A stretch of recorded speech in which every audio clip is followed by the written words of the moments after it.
Sama juga kita nak minta dapat hidayah. Minta, ya Allah bagilah hidayah taufik padaku, ya Allah bagi hidayah taufik padaku, ya Allah. Allah boleh bagi tak? Allah boleh bagi, tak ada masalah. Kan Allah ni bukan hanya memberi, Allah ni maha memberi. Jadi kita nak minta mohon hidayah daripada Allah, tapi kita masih lagi tak sanggup nak melepaskan maksiat yang kita duk genggam selama ni.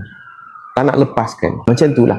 So kita sendiri yang tak sediakan diri kita ni untuk dapat hidayah. Kita sendiri yang tak sediakan diri kita ni untuk nak dapat taufik daripada Allah Subhanahu Wa Taala. Sebab tangan masih lagi memegang dosa, tangan masih lagi menggenggam maksiat. Tanda kita betul serius, kita betul beria, kita memang nak Allah bagi hidayah taufik ni adalah dengan kita pun berusaha untuk meninggalkan maksiat-maksiat yang kita lazimi. Macam mana nak sayang diri, nak stop daripada terlalu merendah diri. Dia ada beza orang yang rendah hati dengan rendah diri. Saya ada cerita benda ni dalam buku saya yang pertama, buku Warna Biru tu. So rendah diri ni dengan rendah hati ni adalah two different things lah. Two different situation. Kalau merendah diri ni, dia lebih kepada orang yang banyak blame diri dia.